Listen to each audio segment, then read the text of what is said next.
in the end, you have to work out your own improvement, using help from people like me or companies like Nord Anglia, we hope, but you have to use us in a discriminating way so that we work with the grain of your society.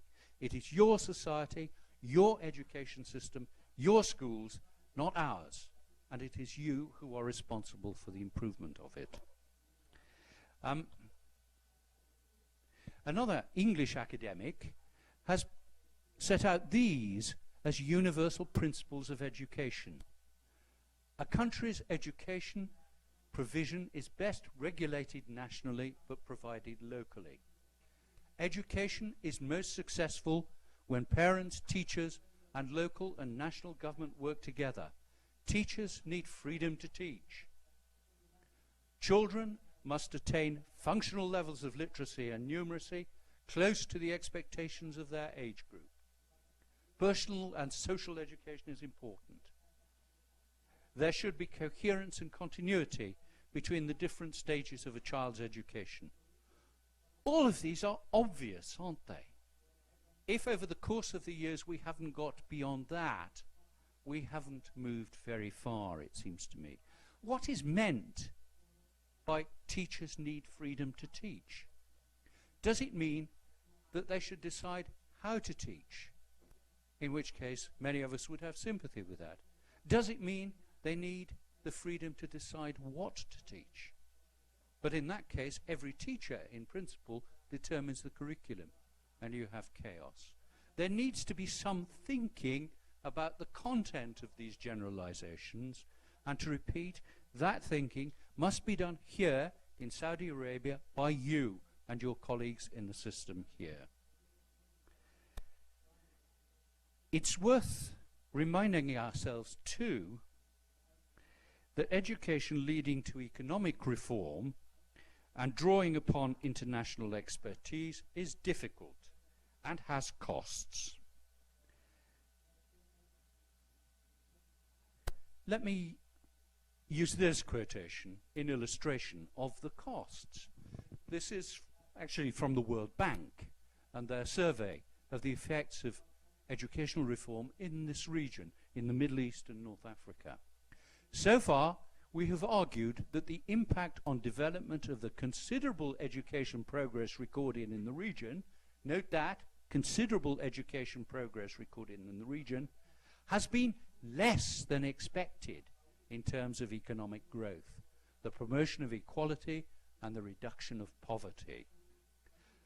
How much of this outcome is the consequence of particular characteristics of the region's education system, and how much is due to weak linkages between education and the labour markets is difficult to discern.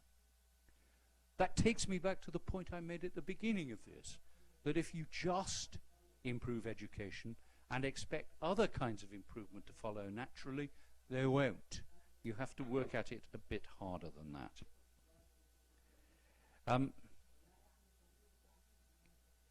When I say that using expertise has costs, I mean really two things. I don't just mean that contractors are expensive, though they are, because Western salaries in education are much higher than they are in the Kingdom of Saudi Arabia, and much higher than elsewhere in the GCC, so it is expensive. My experience is that contractors work hard to provide good value for money, but nevertheless the expense is considerable. But I also mean that there's a paradox in the very notion of bringing in somebody to help you improve your system. And the paradox is this, that the contractor should be working in order to hand over to you. They should, in other words, be working to make themselves redundant. That is not an easy thing for a profit-making company to do. But this notion of building capacity and handover is absolutely crucial. And as people who use foreign expertise, you must insist on it and a clear plan for it from the start.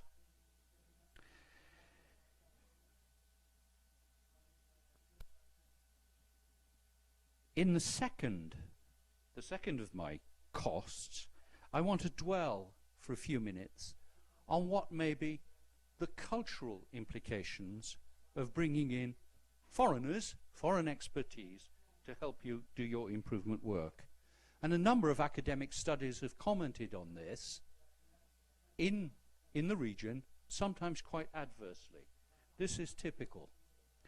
While the people of the region do see positive changes taking in place in the educational systems, they're also witnessing the loss of valued cultural norms and centuries-old traditions. Although there are considerable benefits to adopting Western models of education, such reform does not come without a price. And whether you're prepared to pay that price and how you can reduce the price while getting the benefits is the real focus of what I want to say. To state the absolute obvious, the Western approach to education is not value-free. It rests upon a set of assumptions. You may agree with those assumptions, or you may not, but it is important that you understand them and select from them what you want and can use, and not the rest. For example, we prize things like critical inquiry, independent thinking, skepticism. We set them out in North Anglia in some of the curriculum materials we use on the Mariba project. We talk about inquiring, risk-taking, creativity, enterprise, confidence, open-mindedness, citizenship, and a community ethos. All of those things we think are good things, and I guess most of you agree with most of them. But it is for you to decide, not us, because it is your school system and your society. And therefore you must approach what we do in a properly critical spirit. To stress the point a bit further, if you think about what is at the heart of our educational system, I suppose, the success over the centuries of Western science, it is actually based upon skepticism. It is actually based on overthrowing accepted theories and replacing them by something else. It is innately, in a sense, destructive, in another sense, constructive. It works towards a better understanding of nature by subverting previous theories. The problem in any society may be that when the young are taught to think freely for themselves and skeptically, they may think for themselves about everything, not just about the content of the school curriculum. But I'll come back to that. Now, let me go back a bit in history, as I tend to do, because I was a historian at one stage. Where did this ruthless dynamism that characterizes Western thinking come from? Where did this insistence on skepticism and reason come from? It's 2,500 years old, and it probably started with one man, a man called Socrates, who lived in Athens 2,500 years ago. Socrates is unique in the Western tradition. He's probably the single most influential thinker in the Western world. But as far as we know, he wrote not a single word. He propounded no system. He held no academic post, because there weren't any academic posts then to hold. We know of him only from his great pupils, Plato and Aristotle.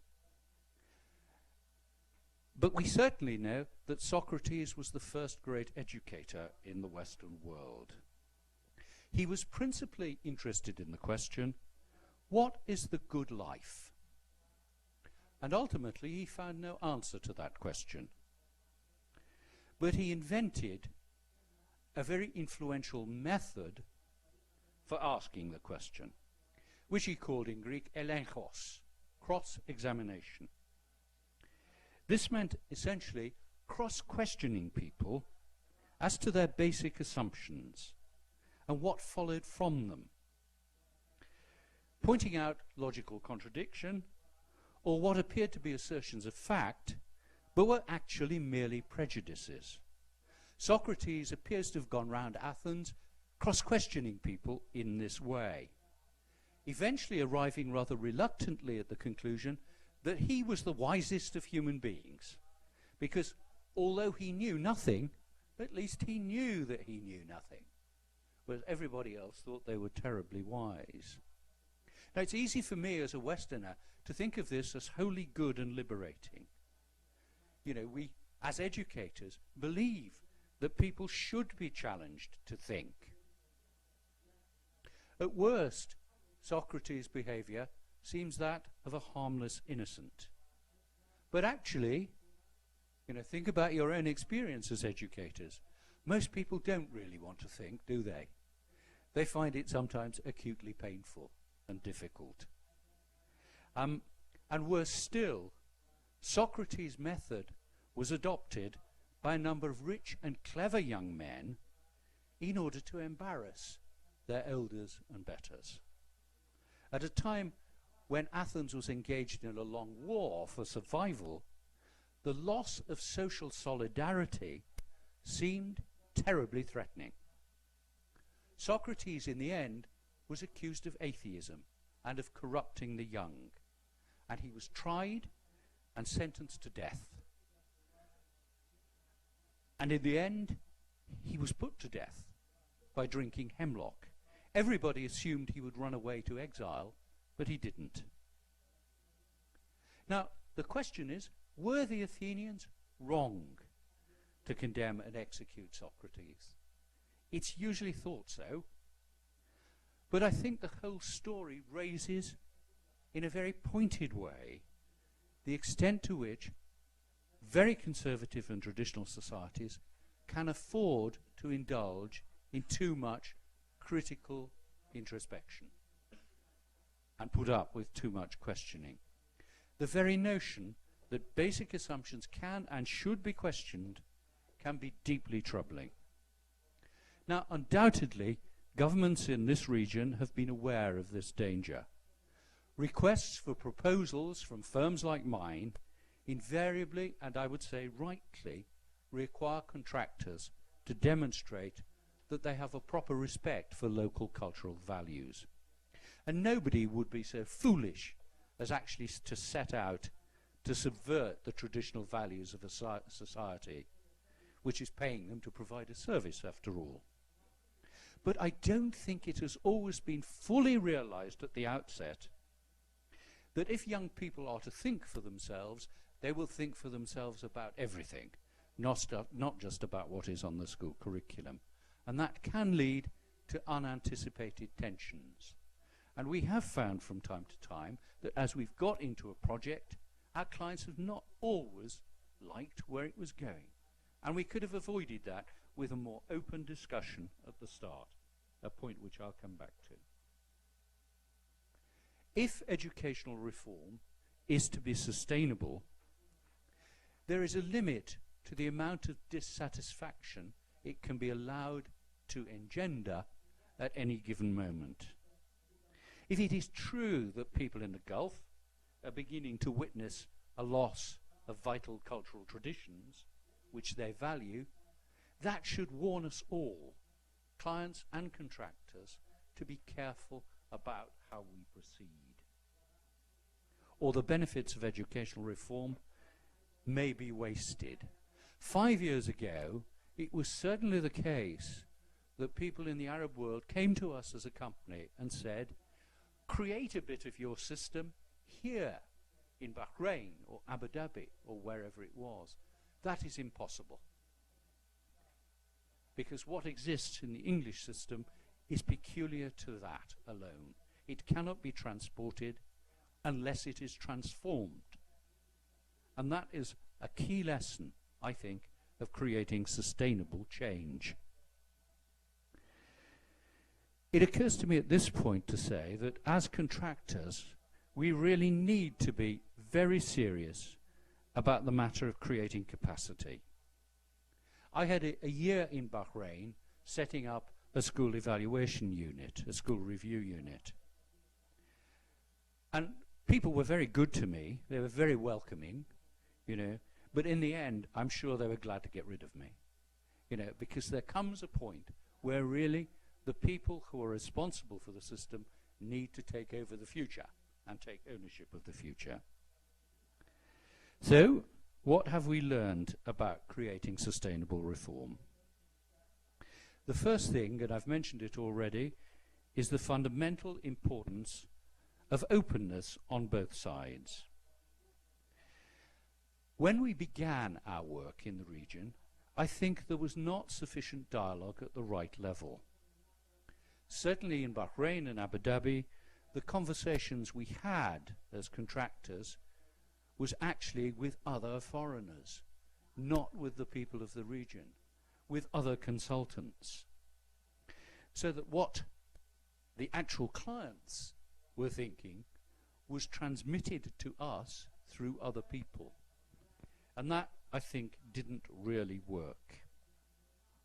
We did not have sufficient face-to-face discussions with decision makers. And that, you know, I suggest we try to avoid in the work that we do in the kingdom here. The decision makers inevitably received a second-hand view of what we were doing and its implications. And what they needed to do was interrogate it and us directly and get a clear view, not just of how a project was working, but of its unintended consequences. And to do that, you really need to know it intimately. It is extraordinarily hard not to make the whole set of assumptions that you've worked with throughout your professional life, and to realize that they may be culturally determined. Sometimes it becomes very obvious that our assumptions are simply wrong. For example, as a trivial example really, when we set up the school review unit in Bahrain, we assumed that we would communicate electronically with the schools. That's what we do in the UK, and we assumed that the Arab world was IT rich. Well, actually in Bahrain at that point it wasn't. Most of the schools used fax. The principals had their own email, but it wasn't networked. So we had to do something rather different. In Saudi Arabia too, when we began work on school evaluation here in Jeddah some years ago, in our early training we presented training in, for example, the observation and evaluation of lessons delivered by teachers. And we intended to focus mainly on professional issues, on the learning of the pupils and the way in which this was supported by the professional quality of the teaching. We assumed that this was quite natural and obvious. But we found that our Saudi colleagues, men and women, were far more interested than we'd expected in the quality of personal relationships in the classroom. And they commented on the spirit of what they saw. And some of their comments seemed to us inappropriately personal. They would say, "He's too severe," or "she does not smile enough," or even, "she is not sincere."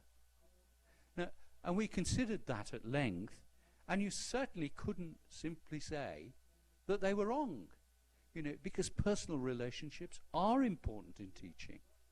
And it may well be that in some cultures they are more important than in others. And therefore, through learning with our clients, we adapted our approach to some extent. Another issue that emerged very quickly, particularly in Abu Dhabi,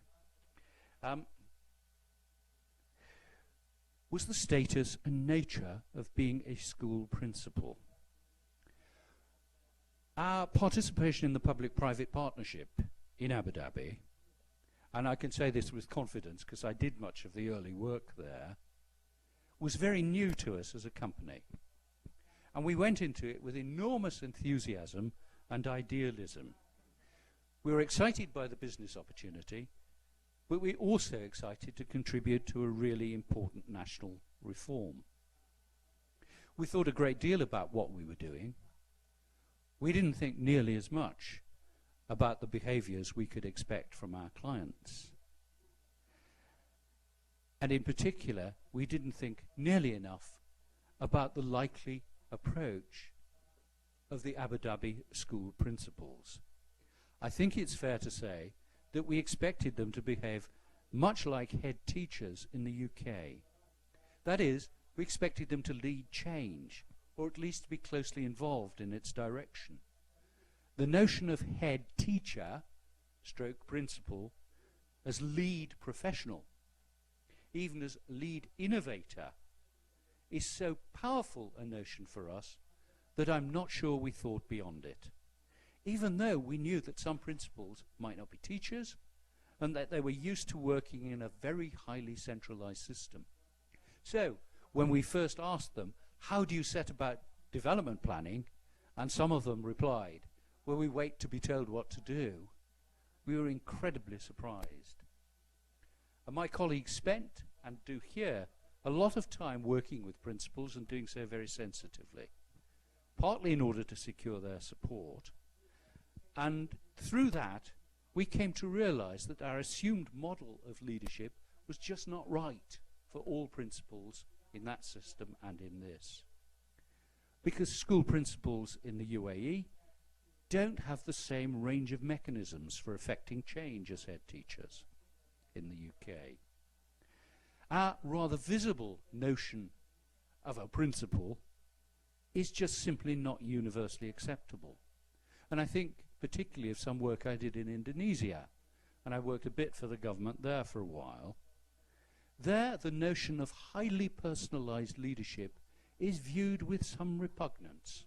Something much more distributive, much more like teamwork, is what is required. And in the Arab world too, I think we're being increasingly forced to accept that our Western notions of hierarchy are not self-evident, but actually culturally highly specific. In other words, we need to understand where the client's starting point is and make sure that we begin there and start the journey with them and stay on the journey with them. To give a different sort of example, this year I reread a book called To Kill a Mockingbird, a very famous American novel which was much associated with the civil rights movement in the 60s. This was the 50th anniversary of its publication last year. Among other things, it is a marvelous depiction of the growing up of a little girl called Scout, the daughter of Atticus Finch, a small-town lawyer. In one part of the book, Scout has her first day at school, and she's mystified to find that she's required to learn her letters. And the reason that she's mystified is that she already knows how to read, because her father taught her a long time before this. She can already read and write. She mentions this to her teacher, Miss Caroline, who is young and a bit brainless, to be honest. And Miss Caroline is horrified. She should not be reading at this age, she says. Her father should be ashamed. It must be stopped. She must follow the school curriculum. Now, of course, that is unpardonably stupid. But if we're honest, which of us as teachers and as school improvers have not at times felt the temptation to be irritated because a student or a client is not at the stage of learning we thought they ought to be? And this reminds me of the truism, or at least it ought to be that an improvement process can only begin from where the client actually is. Nord Anglia has learned clearly that every school and every system begins its journey to excellence from a different point and will take a different route to its destination. The difficulties then of creating sustainable improvement at the systemic level are considerable. We didn't at first realize how difficult, and it has taken humility, flexibility, perseverance, and openness. Openness to learning above all, to enable us to overcome those difficulties. And if I had to summarize the key learnings from the last 5 years, I would instance this. First, the need for continuous and open dialogue with decision makers. Of course, we all set out to show the utmost respect for local cultures, and we certainly don't come with any notion of superiority. But the difficult assumptions are the ones you yourself are not aware of, and we found many of those over the years. And those can be teased out only if the client and contractor listen to each other in an atmosphere of high trust and respond with flexibility. Second, ideas about leadership and management models are not always directly transferable across cultures. The need is to find the models that work in the particular place and to work with the grain of the society. Thirdly, where schools are involved, there must be a differentiated approach to improvement. And we've worked out a complex tariff for taking a school from where it begins to the ultimate goal of excellence. Fourthly, there needs to be carefully planned knowledge transfer, which is not just training, but actually involves a willingness to hand over the responsibility and the ownership to the people in the system itself. And finally, the importance of professional development cannot be overstated. And again, that is not just training and not just workshops. The most effective learning is learning on the job with time to reflect on what you are learning. And professional development needs to be a planned sequence of learning, not a series of one-off events. But none of this is to overlook the extraordinary importance of personal influence. If organizations, schools, people are to improve, they must see the need to improve, and they must in the end want to. Therefore, the need for personal contact, for coaching, for listening is paramount. So too is the need for humility, and particularly humility in leadership. A Chinese sage once said, "The most effective leader is the one who is least noticed. When his people succeed, they say, 'We did it for ourselves.'" And so it is with sustainable improvement, and so I suggest it will be here. It will occur when you really feel you can say, "We did it for ourselves and no one else can do it." Thank you very much for listening. عفوا دكتور، ذكرت من خلال كلامك التركيز على المركزية. المركزية لها عيوب واللامركزية أيضا لها عيوب. من خلال خبرتكم في كثير من الدول، هل ترى أن اللامركزية أفضل أو المركزية أفضل؟ Can you hear? Yeah. It is difficult for me to be, very dogmatic about this, but from what I know, and I think also from what you know, and that's an important qualification, because I think one of the problems that you have in Saudi Arabia is that the detail of your knowledge about the system at the moment is not that great. There is still quite a lot of information that needs to be collected about the standards in the schools themselves. But insofar as I can judge as an outsider, then Saudi Arabia is at quite an early stage in the school improvement process. Now, I'm not surprised that that's the case at all. If I think back 20 or 30 years to what schools in England were like, they have come a very long way over that time. So I'm not in any way suggesting that you're decades or hundreds of years behind, but I think you are at quite an early stage. Now, if I reflect on what I know more about, which is actually how far the schools in the UK have come, I've already said that they've come a long way. Standards have risen on the whole.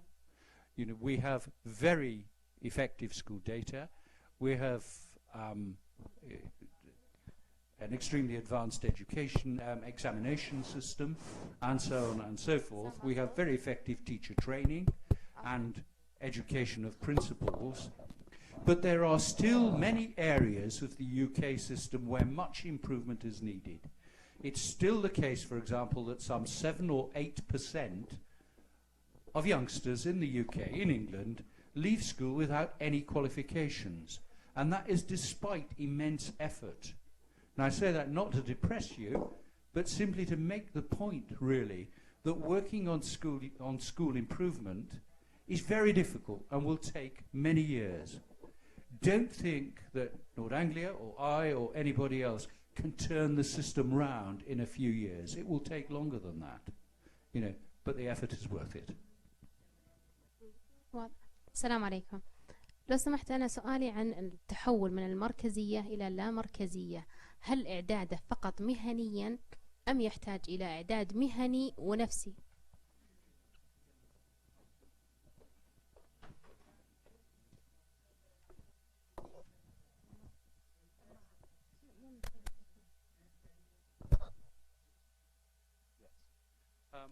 Yeah, the answer to that is a very emphatic yes.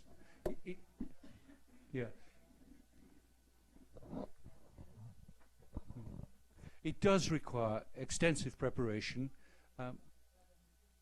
I think both of a professional and, as it were, of a cultural kind. I think there are two things. There's a great deal that principals need to know technically to improve their schools.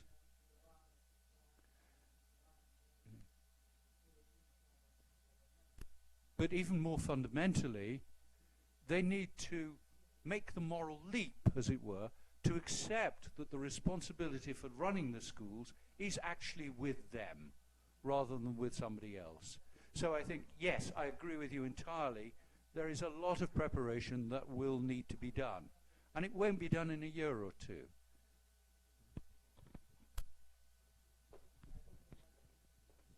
تكلمنا عن في أثناء المحاضرة عن القيم.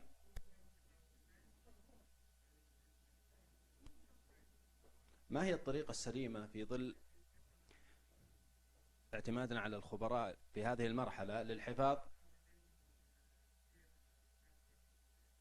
للحفاظ على قيم المجتمع الخاصة والحصول على عملية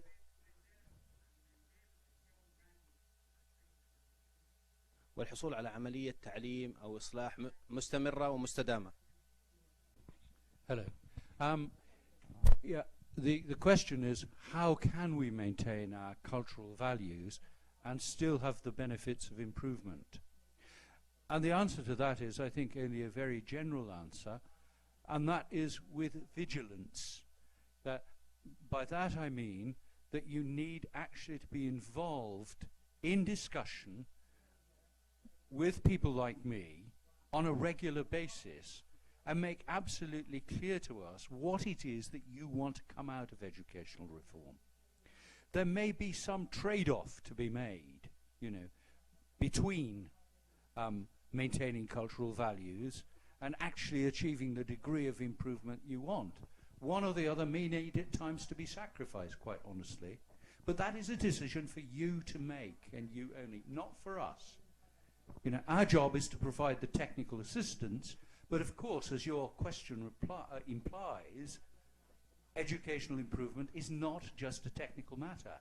It also involves moral issues. And for us to keep talking and having a dialogue about that will lead to far better consequences than if we go ahead and from time to time you intervene and pull the plug on what we're doing. That won't work. Assalamu alaikum. I'd like to ask you, do you think if you establish a professional learning community in the schools, it will be able to sustain the reform by establishing it, making the principal and the teachers themselves are the one who think about making reform inside the school instead of asking for a contractor company or something like that?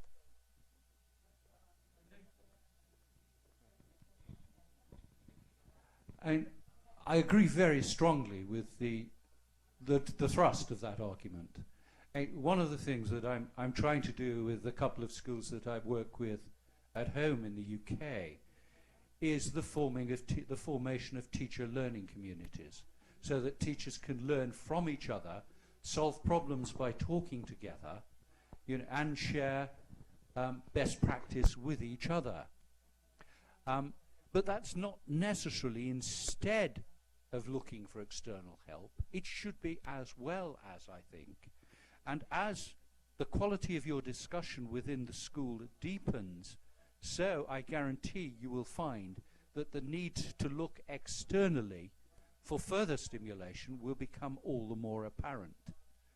But I do actually agree with what I think lies behind your comment, that unless you have within a school the kind of critical debate and critical community that says, as it were, professional discussion is vital if we're going to improve, and we need to do that for ourselves.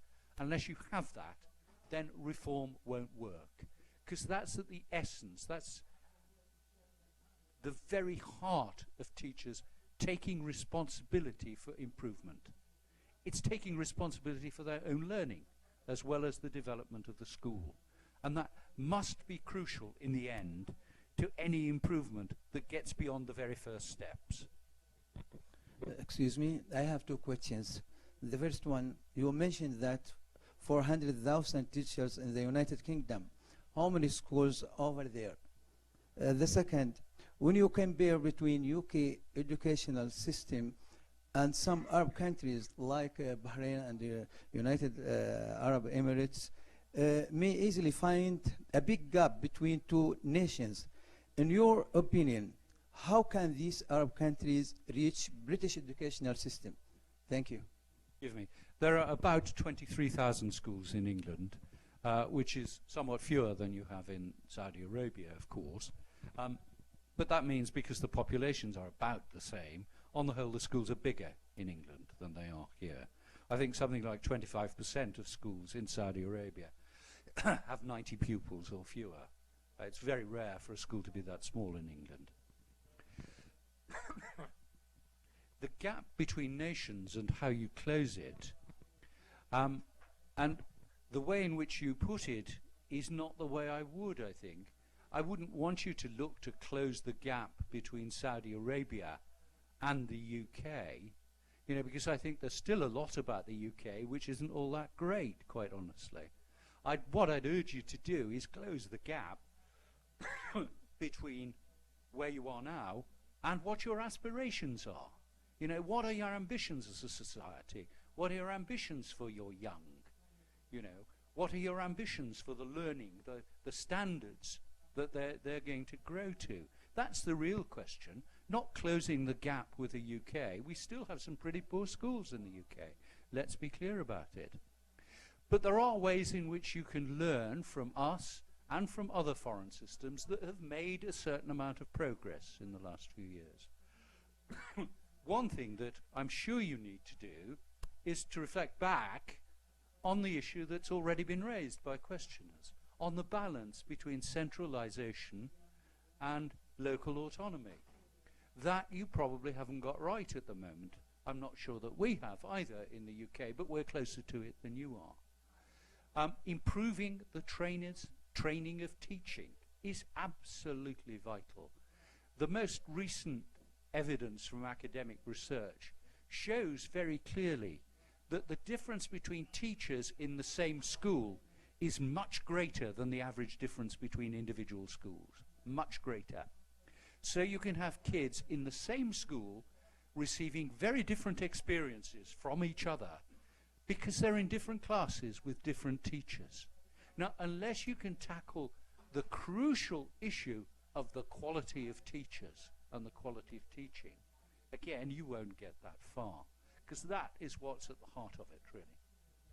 And one way to do that is, as the last speaker said very eloquently, to encourage teachers to form professional learning communities in which they learn from what is best in each other's practice.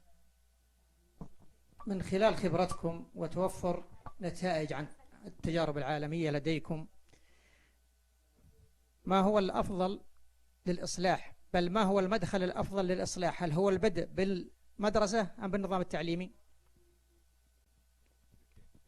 The question is it better to start with the school or to start with the system? And my answer to that is quite simply, you've got to do both together.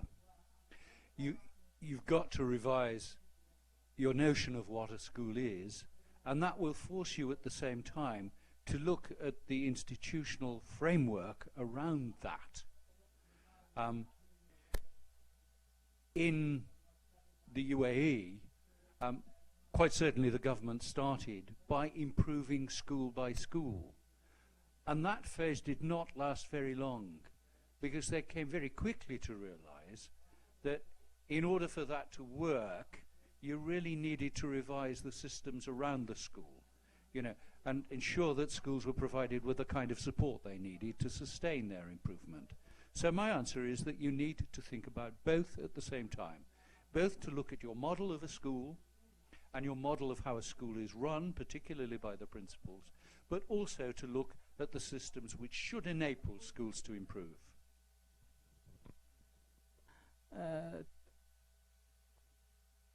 تعالت الأصوات حديثا في العالم العربي لإيجاد وبناء نقابات للمعلمين.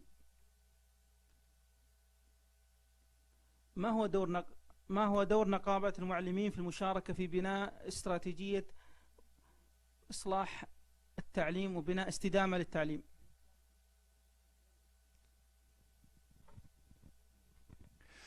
I'll speak there because I know nothing about the teacher unions in the Kingdom of Saudi Arabia, but I can speak about the experience in England. And my view really is that a great deal more would have been achieved more quickly if more effort had been made actually to get the teachers' unions on side with the various improvements that there have been.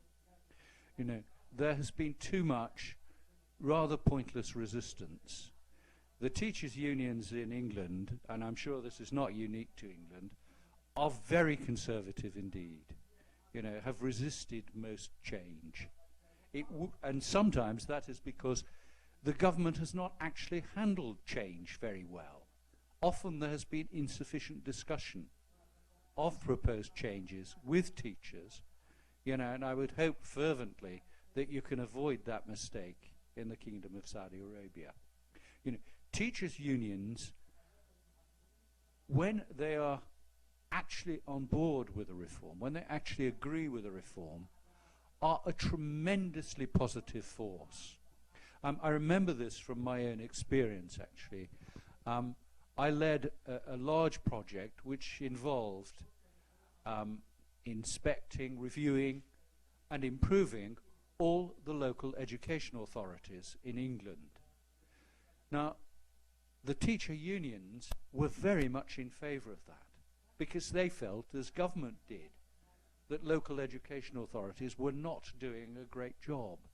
And to have the unions on my side in that project was of incredible value and greatly improved the authority of what we were doing.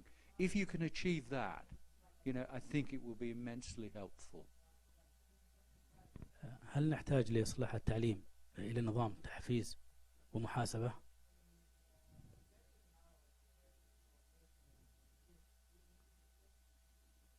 وإذا كان كذلك ما هي الأساليب التي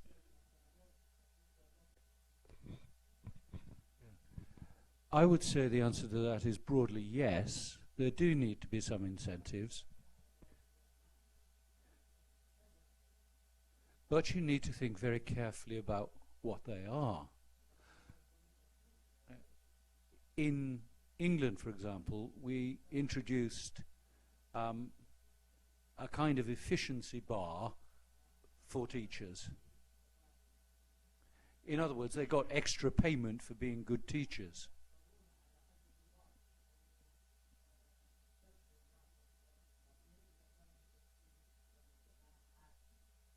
But virtually all of them got it.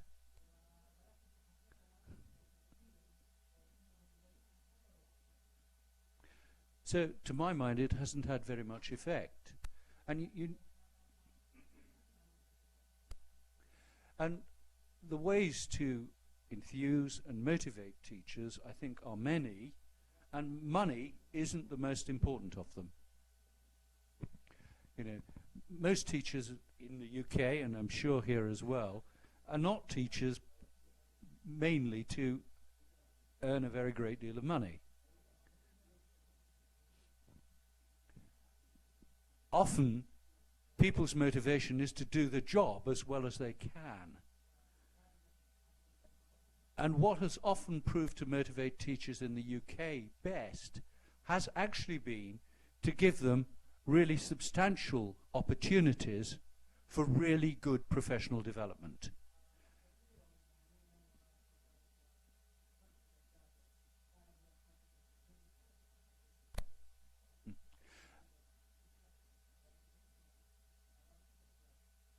And over the years, the government in the UK has spent a great deal of money on the professional development of teachers.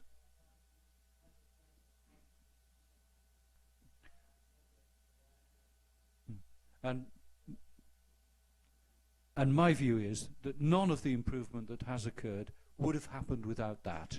That has been much the most powerful factor. بسم الله الرحمن الرحيم.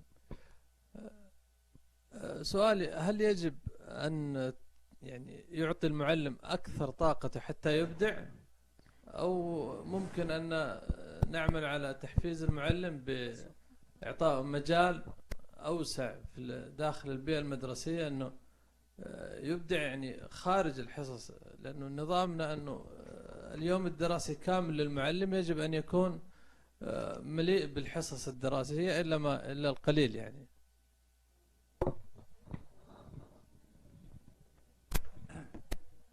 I think you should push teachers to be creative, yes. I think you should push teachers to improve.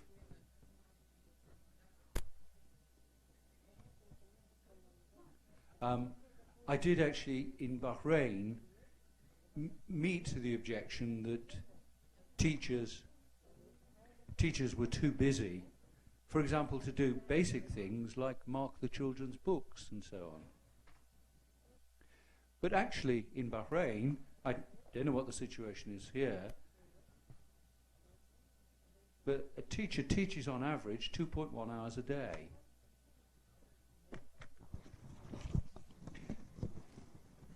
There is time.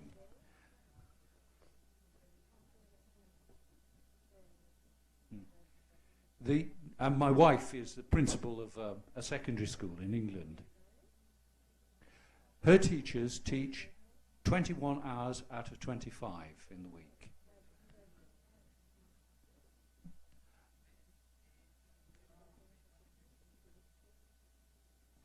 And they are all, almost without exception actually, heavily involved in professional development.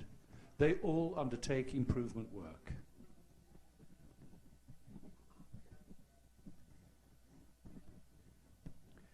You can do this if you've got the right leadership, you know.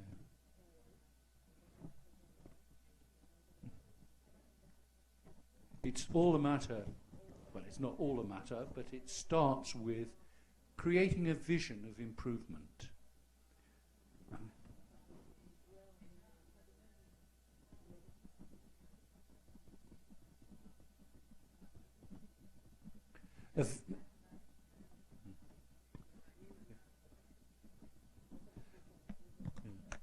A vision which the teachers share.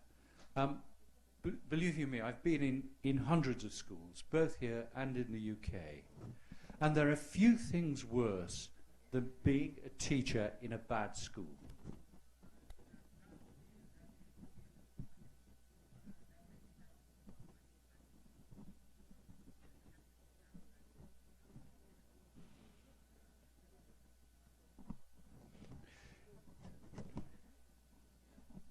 It's a kind of living nightmare. You know, teachers in poor schools where the children behave badly dread going to school each day. So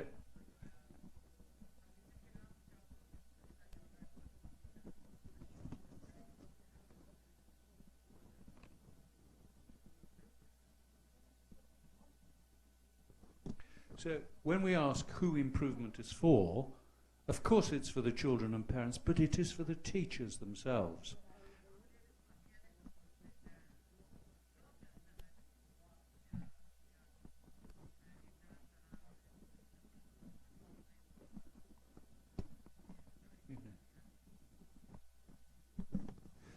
They share an interest in improvement. I've also been in some marvellous schools where actually going to work each day is a stimulating and valuable experience, and the teachers love it.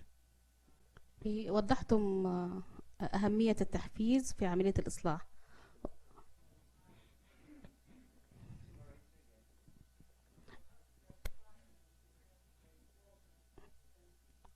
ولكن ماذا عن المحاسبية للمقصرين؟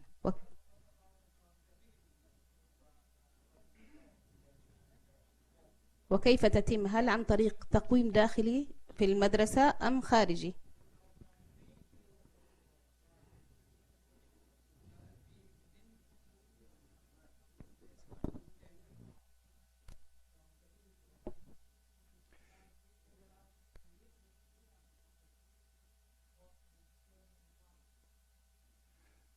I think it has to be a mixture of both. I mean, I'd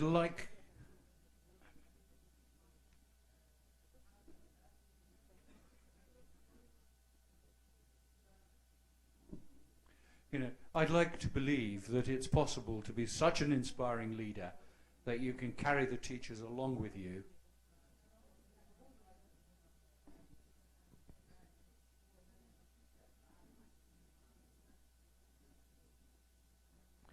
But it isn't always possible. And I know that there are occasions, when you have to consider the future of a teacher, when everything that you've tried to do to improve them has failed,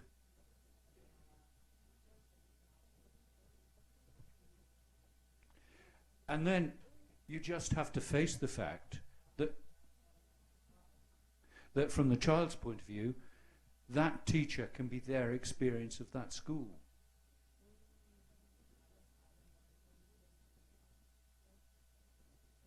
And sometimes I would say, certainly in the English system, teachers do have to be removed.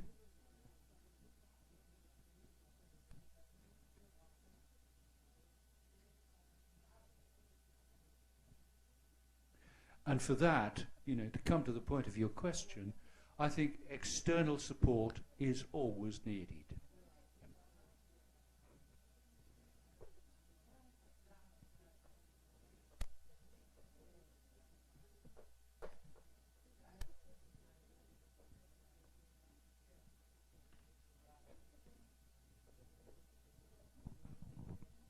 السلام عليكم. كوني مديرة مدرسة ولكي نستفيد من تجاربكم، بماذا تنصح أن أبدأ؟ وما هي أهم وأول خطوات الإصلاح عندما أعود إلى منطقتي؟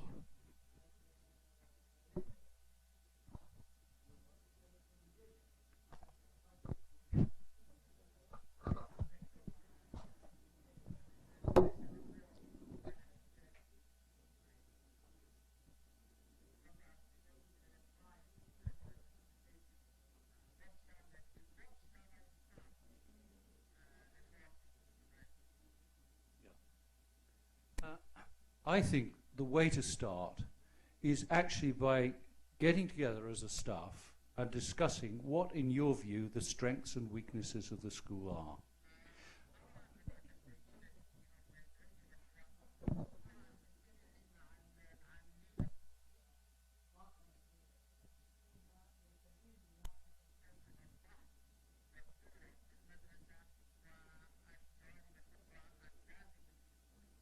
To have an honest discussion in which people can speak freely and without fear of penalty.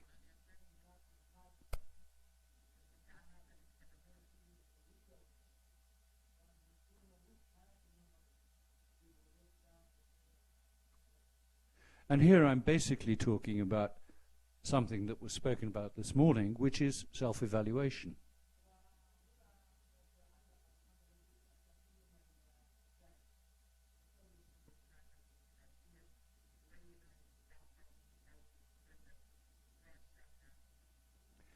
And then having established with the staff what the strengths and weaknesses of the school are, debate together how much better you can be.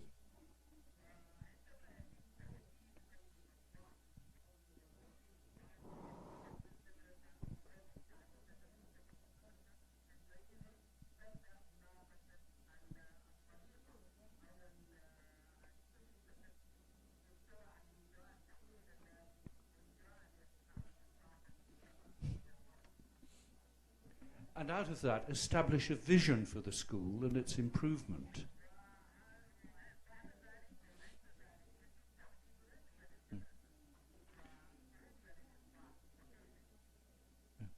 And there is almost always, I think, a very heavy burden on the principal and the most senior staff to actually live that vision and embody the values that they think are important in the school.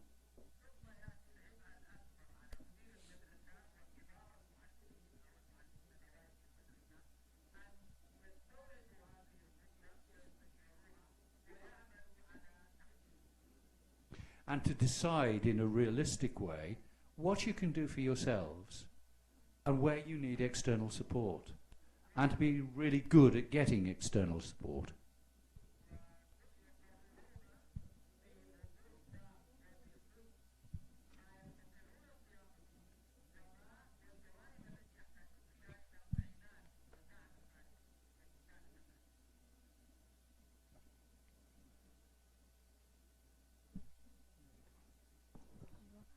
السلام عليكم. مشاركتي هي فائدة وأريد رأيكم فيها، وإن سمحتوا لي فهي رد على سؤال ورد، وهو هل يجب أن يعطي المعلم أكثر طاقة حتى يبدع؟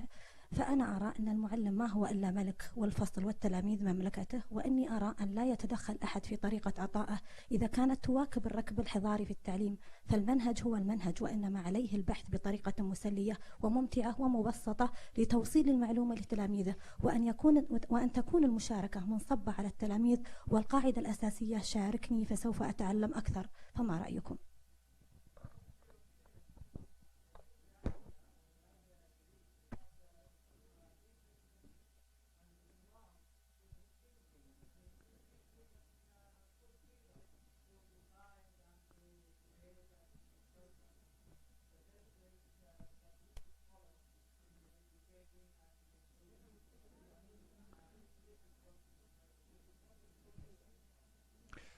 I go along with that part of the way, and you know, if I can take your metaphor, a teacher's classroom is indeed her kingdom, but it is not an island.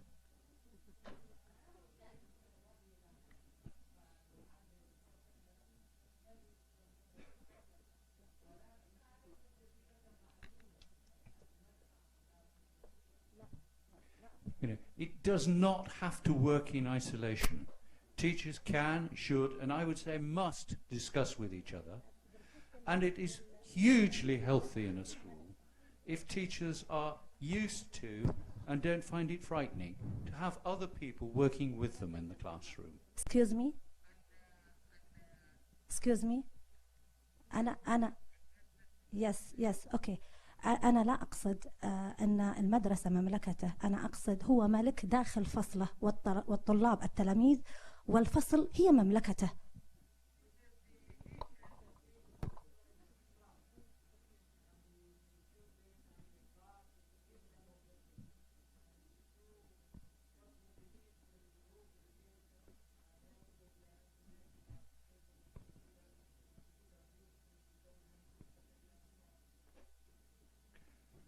I think, with respect, it depends on the teacher.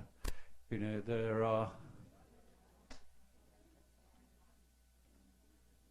But we cannot, can we, just leave everything up to individual teachers?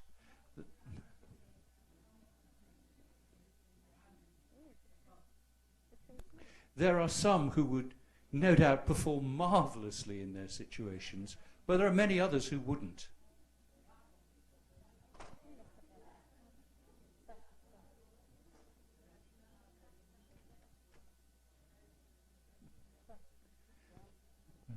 And where you have a teacher who's doing marvellous things in the classroom, why would you not want that teacher to be sharing those marvellous things with others?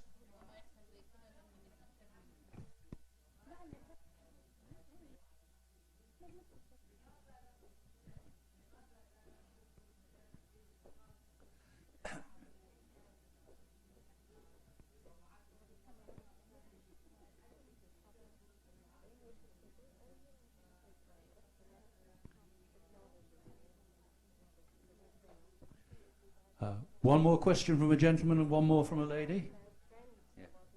Gentleman there.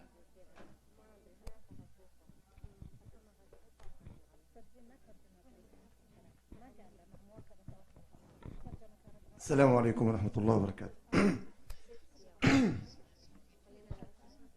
جميع الدول تقريبا تتحدث عن الاستدامة في إصلاح التعليم،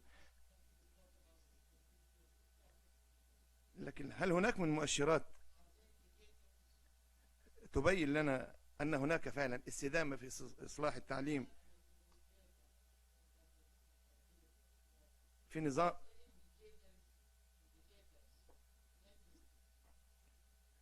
نظام تعليمي معين؟ يعني هل من مؤشرات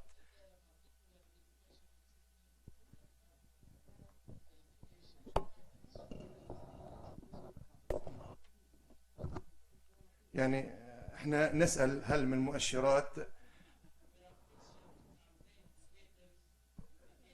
من خلالها نستطيع أن نحكم أن هناك استدامة في إصلاح التعليم في نظام تعليمي معين؟ شكرا.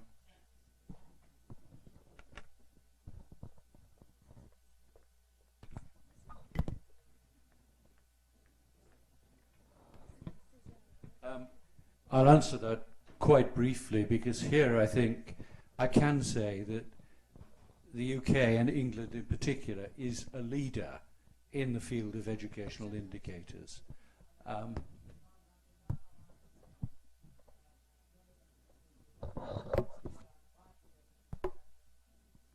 Ofsted, which I used to work for, issues each year for every school in the country a very detailed set of performance indicators called Raise Online, which enables every school in the country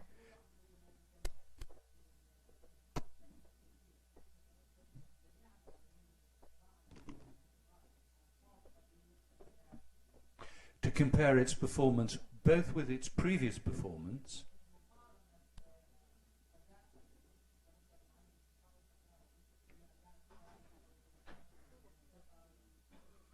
and with the performance of all other schools nationally,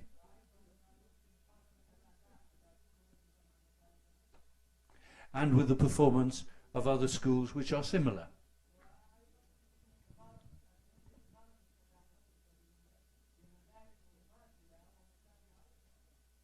It is probably the most useful thing that has been done by the government in the UK.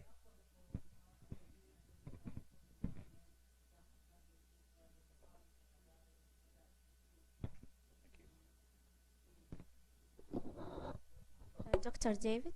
Yes, excuse hello. me. I thank you for your thank you, and I want to ask you about the novel that you mentioned before, about the girl whose name is Kate. I just want to wonder what the name of the novel. Oh, right.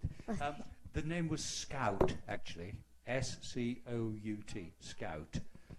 And the name of the novel is To Kill a Mockingbird. Thank you so much. By Harper Lee. Thank you.